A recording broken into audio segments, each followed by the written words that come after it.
Qu'est-ce qui nous a motivés? C'est le public. Nous faisons la musique pour le public. Tout ce que nous avons essayé de faire, c'était pour satisfaire le public. Et c'était eux qui nous ont fait... Pour la 6e année, il y a mort, il y a Papa Wemba. L'air de commis, Batu Nyonso, depuis la place Bagi Koyembe la Bisso, la place Tozalaki na hôtel, en tout cas, Bossangala, Bossala orchestre, parce que toujours localisé sur vivre à la musicalité. Savez-vous pourquoi? Parce que nous n'attendons rien de personne. Attendre fait toujours mal. Les problèmes ne sont pas éternels. Ils ont toujours une solution. La seule chose qui n'a pas de remède, c'est la mort. Nous ne permettrons à personne de nous insulter, de nous humilier ou de nous diminuer, ni de sous-estimer notre estime. Les cris sont les instruments de lâche. Ceux qui ne pensent pas, nous rencontrerons toujours des gens qui nous considéreront comme coupables de leurs problèmes. Et chacun aura ce qu'il mérite. Nous devons être forts et ressusciter le shit que la vie nous a imposé. Pour vos impressions de qualité, Logic Print est prêt à vous offrir les meilleurs. Nous imprimons sur t-shirts, bâches, casquettes, tasses, cartes de visite et de services et autres. Pour plus d'infos, contactez-nous au +243 81 75 52 746. Notre adresse: avenue Colonel Ebeya, numéro 1060, référence Assemblée provinciale, Kinshasa, Gombe.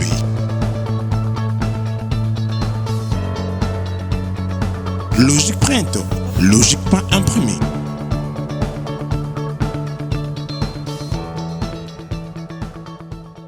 Sampaio, Signora.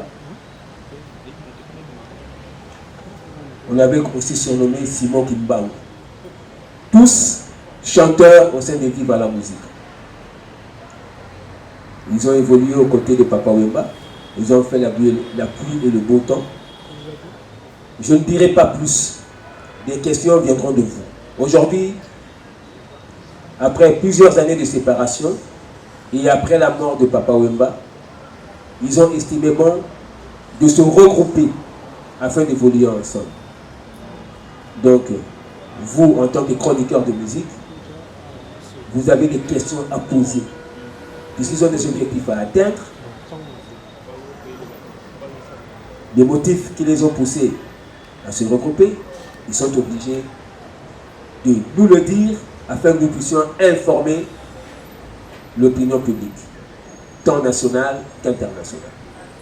Mais avant de vous passer la parole pour cet échange, je voudrais quand même donner le micro à celui qui a été désigné par consensus comme président du groupe pour un petit mot. Et la personne, c'est Bengoson de Number One. Bonjour à tous, merci, bonjour à toutes pour votre présence. Vous nous avez honorés par votre présence. Mais avant de commencer, j'aimerais vous demander, par rapport au groupe, si nous pouvons nous mettre ne fût-ce qu'une minute debout pour penser à celui qui nous a formés pour que nous devenions ce que nous sommes aujourd'hui. Je cite Papa Wemba. S'il vous plaît, juste une minute de silence, on peut se mettre debout pour lui. Merci beaucoup.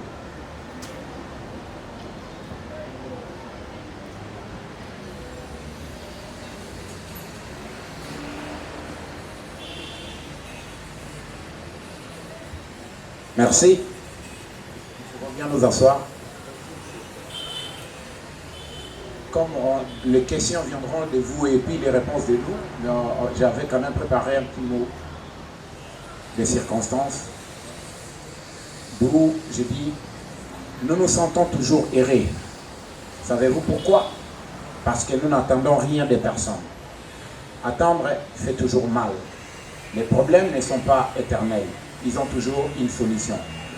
La seule chose qui n'a pas de remède, c'est la mort. Nous ne permettrons à personne de nous insulter, de nous humilier ou de nous diminuer, ni de sous-estimer notre estime. Les cris sont les instruments de lâches. Ceux qui ne pensent pas, nous rencontrerons toujours des gens qui nous considéreront comme coupables de leurs problèmes et chacun aura ce qu'il mérite.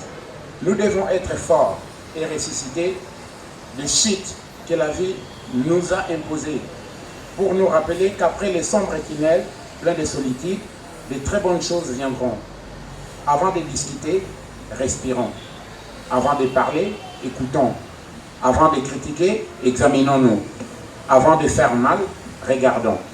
Avant d'abandonner, essayons. Avant de mourir, vivons. La meilleure relation qui n'est pas celle d'une personne parfaite, mais celle dans laquelle chaque individu apprend à vivre avec les défauts de l'autre, en admirant ses qualités, qui ne valorise pas ce qu'il a. Un jour, il se plaindra de l'avoir perdu et celui qui souffrira, un jour recevra ce qu'il mérite. Si nous voulons être heureux, rendons les autres heureux. Si nous voulons recevoir, donnons un peu de nous-mêmes. Entourons-nous de bonnes personnes et soyons les unes d'entre elles. Rappelons-nous parfois, quand nous nous y attendons le moins, il y aura ceux qui nous feront vivre de bonnes expériences, entre autres vous de la presse. Une personne forte sait comment garder sa vie en ordre. Même avec des larmes dans les yeux, elle s'adapte pour aider avec un sourire. Nous sommes bons, nous croyons, et nous savons que votre soutien, votre apport fera de nous de très bons. Merci pour votre présence et la parole est à vous. Merci. Merci beaucoup. Alors, nous avons tous suivi ce mot de circonstance prononcé par le président Bengesson de Number One. À présent, donc, nous allons passer à cet échange entre vous, confrères et consoeurs, et les artistes. Vous connaissez la procédure. Si on vous accorde la parole, vous vous présentez, c'est-à-dire que vous donnez votre nom et le nom de votre organe. Je souhaiterais que chacun de nous ne puisse excéder 2 questions. Parce que si vous videz toute la matière, les autres ne pourront pas s'exprimer. Donc posez toutes les questions possibles qui concernent ce nouveau groupe qui vient de naître. Toutes les questions possibles. Merci. Alors, qui le premier se jette au feu?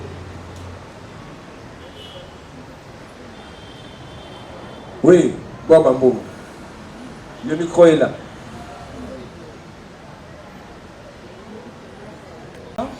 Kati na bino pas ça fait longtemps, faut dire qu'il y a au monde na penza te na télé. Alors préoccupation na ngezali to moni bino 5 au sangani ensemble. Momi pesi kombo ya bana ya viva. Alors que na kati ya orchestre ya Papa Wemba ya viva la musika, bato bazalaki pe moi ebele. Ba Pacheco bazalaki, ba musicien bazalaki ebele. So sélection bosali ya bino 5 wana. Ba critère nango ezalaki ndenge nini. Po soto ki bana viva on se dit peut-être engezala bozui bana nyonso ya viva to lolenge ni bokanisa ki na ngina yeba. Sélection na ba critère ya sélection na bino ezalaki ndenge nini. Et puis deuxième chose, celui na se rappelait bien moko na moko azana ma azana orchestre na ye azay kusala. So e bando zala ndenge nini bozi ba musicien na bino bosangani to mutu na mutu abanda ko s'occuper na mamba groupe na ye, mais quand il s'agit ya bana viva bosangani organisation na bino e ozala ndenge nini. Merci. La création en groupe bana viva le. Bon, merci beaucoup. Je pense que mon mot de circonstance a essayé un peu de résumer le tout. Qu'est-ce qui nous a motivés? c'est le public. Nous faisons la musique pour le public. Tout ce que nous avons essayé de faire, c'était pour satisfaire le public et c'était eux qui nous ont fait, qui nous ont propulsés, entre autres avec vous de la presse aussi. Mais partout où on passait, tout le monde s'y réclamait. Mais pourquoi Bokoko Sanganate? Papa Mbakei Botiki Pena Viva Kakaboe. Ngana Tikala Kina Viva, Pompo Tikala Kina Viva, il y a Jean Apoka, bien qu'il y a ça, eu bénédiction à Yaki.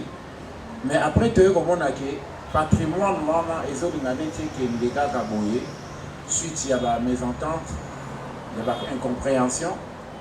Et nous nous sommes dit, tant que Angola, sur invitation, il y a Viennabiso Sissi Selenge, à Bengaki Mutunamoto individuellement. Donc il est commémoré 6 ans à Papa Wemba. Mais tant que Komekuna, Batu Bazo Bababi, mais voilà Nenge Mozaboué. Ceux qui vont s'engager, vont baxitel, ça l'a bien. Et nous avons contacté les autres. Alors, Tokobenga Monim, ceux qui vivent à la musique, ils allaient déjà Kuna. Bon, Bissonion c'est toujours pour l'ingato défendre la même chose. Patrimoine vive à la musique. Alors, Tokoko Zalana, comme on balete ou Kokani. Alors, comme Bissoton se toléga na viva, Bissoton limite Bengango, Bana viva, mais toujours dans le même objectif, défendre l'idéologie et patrimoine Oyo Papa Wemba a tiqué la biso. N'yetomi Bengi biso, Bana viva. Donc, je pense, nous avons passé parole na Pompo Meyake. Entre-temps, avant de passer parole, Naïd Sabino, par la modérateur à l'communication, président, tout ça, le conseil d'administration. Donc, dans ce conseil d'administration, il y a un PCA donc, qui vous parle là. Et il y a mon adjoint, qui est Anthony Sampaio. Et il y a les financiers à Pocadero et le personnel. Pompo Miyake. Je pense que vous avez un peu précis dans la question. Pour notre temps, vous avez le Kowana. Les a moutouté, les a kakayake, viva là, bana viva, esprit wanizala. Porte pesa fermée, télé, tozoloba. La porte reste grandement ouverte. Pour notre moutounion soit monique à Koki ko défendre Papa Wemba. Nous sommes là. Voilà. Garantie et allez kakake, les lots engagement devant public, devant les mélomanes, où va commis Sarabiso, où va payer Sarabiso, où va faire. Donc, ce qu'on est au tambola, garantie Zali, et où t'as pas la bisoté, tina côté la bine, la bande de la mona, vous devez nous aider aussi. À ce que Bamakambo et Panzaka Batouana, ce qui est lié à ma conseil, Nabino, to Panzanate. Mais ce qui peut monter à Gapena, Bolingo et Solo, il y a pour sauvegarder l'eau. La monnaie, on a mis photo Kawana. Il y a un moment dans le baki. Avant de discuter, il faut vraiment raisonner bien. Nous avons la biso tous abattu, mais tu réfléchis que l'objectif est l'équipe Makambo biso to la divergence na biso. Merci beaucoup. Merci. Bonjour à toutes et à tous. Oyo kana koloba liboso bobandi pona orchestre na biso. Et à peuple, ce n'est pas nous-mêmes. Biso tokendaki Luanda pour la 6e année, il y a mort, il y a Papa Wemba. L'air tokomi, batu nyonso, depuis na place bagi ko yembe na biso, na place tozalaki na hôtel, en tout cas, bosangana bosala orchestre, parce que toujours yokalisi vivre la musique. Biso de lobby, de Yogi Bino, de revendre à tout solo. Tous ont qui l'hôtel, tous à la qui Henri Noël, Ben Dosson, Sampaio, Nangaï, Pompo Miyake. Et puis, en tout cas, il faut tout mettre en pratique. L'air tout zongi, tout solo, l'ipena baninga banso. En tout cas, tous à la qui, de se mettre d'accord quoi. Toyokani totali babiloko nyonso yoka ndenge grand frère nanga bendo oti kolobawa oyo esalaka ke topanzana bo bambongo oti koloba ke oyo ezali aventure ya liboso te parce que tosalaki yango déjà mais na moment wana tozalaki encore trop jeune Tu comprenais qu'il a le mot qui bien té. Et puis tu vas qui fier pour te faire qu'il n'a papa na biso. Dès la ke boite yindi à l'obé dans raison de la vieux beaucoup. On a père pour na vivre moutalo warate. Mais tu veux la totique ali banétique. Papa va rassouter. Et puis biso mo aussi to coli. Alors tu vis ma précaution. Tu as battu. Discussion de Goya, mais au Panzana des pas si tu Panzana parce que par rapport à l'âge, tu commis l'ango, tu l'as sous ma aventure. Tu sangani vraiment, tu fais banga et l'autre. Ata ouye na yo na ndengeni, ata na ba million na biso to kabwana biso bisoute. Tu as bon moko. Et puis sans pas yo ndenga zali wana zali mwana ya vivre. Parce que wana eza répondre à vous. Je vais répondre à vous. Merci en tout cas, Bopé Sabiso chance. Moi je préfère mieux que Bopé Sabiso chance au lieu. Il y a que loba non, et aussi battre au salarié. La technologie évolue du jour au jour. Donc n'engue pas biso bateau, mémoire la biso eza ko évoluer du jour au jour. Tout ça sous bana mikete, on a grandi. Nzambe Père Botika Bisoté. Je vous remercie.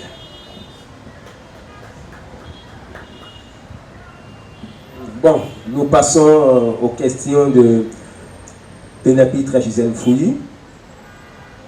À Tony Bosangani, vous pesi comment ya bana viva. Maman dit que ndenge bozalaki puis ndenge bo kabwana. Batu misusu au baba se retrouvera pour naïe bazati.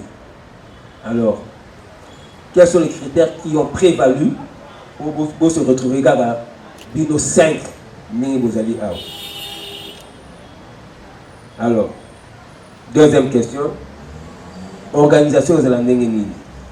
Bon, dans l'autre comme on appelle Dawson, après si organigramme, il y a ndenge na bino pour diriger groupe na bino. Ben Dawson est président du conseil d'administration. Aza secondé par Anthony Sampaio. Hein? Le financier est un Apogadero. Et puis Papa Miyake, chef du personnel. Voilà, donc directeur artistique Stella Womo. Bon. Sikoy. Vous allez ndengeni. Parce que on a déjà la structure. Alors, le job description. Vous me rappelez vous expliquer. Tout le monde quels sont les critères qui ont prévalu pour vous se retrouver à 5 ans? Hein?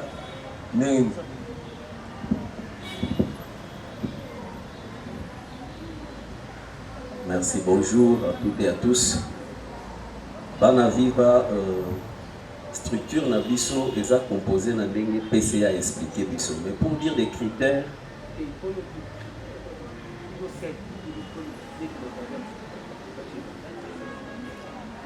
il y a un lobby. Donc critères il y a to sangana killer to sangani to monique bon. Pour pas te belé ba lobby. Si l'air ba master ba outil angola ba yé. Tout le monde a été battu au Baleka na Viva. Pas tout le monde ndenge ya polo bapenda ke battu au battu bazape musika, mais to beta kimbela na ba o bazape mbe entre autres ngai Pacheco, le vieux Stella Womo, to Bengani avec en tête Henri Noël comme management na puisque ça na maboko na ye. To meka kosama na première réunion. Total à comment on pouvait partir. Tokutani to sololi, les jours là Pacheco n'était pas présent. Alobaki na biso azali un problème moko ya papa Zobela. Les vieux Stella a été empêché mais alobaki prochainement je serai là. Deuxième réunion, l'air toye Tokutani, to s'est décidé que non, il fallait tout défendre honneur et patrimoine na biso viva la musique. Donc on fait mis d'accord. Toza elongo, toza la elongo. Et après, troisième fois, Tolobi qui photos à la quand même structuré, tout ça les structures. Mais jusque là, on appelle tout le monde. Tout ça la présence il y a London, Azana Bisso, Tolobi Moutounioso, Likaya Bounambo Dazali, Dadi Pef est venu nous rejoindre. tolobaki ke porte ezali vraiment ouverte na moto nyonso oyo vraiment zolanda biso qui fuit ou qui est dans la famille vive la musique mpona biso porte ezali ouverte na moto nyonso oyo alingi korejoindre biso tokoyamba ye na motema polele maboko polele awa totie principe te condition eza te ke po ozala na biso il faut ozala na taille boye bien faut peser poids boye non non il suffit ozalaka mwana ya viva oye tosangani po to défendre l'honneur ya patrimoine oyo papa atikela biso. Donc de ce côté-là, il n'y a pas de conditions. La porte est vraiment ouverte pour tout le monde. Je crois que la peau est claire, nous sommes encore accélérés au Gazaté. Bon, en tout cas, la deuxième question est à Gisèle. Si vous bon, le monde est là, Binondé, membre du conseil d'administration.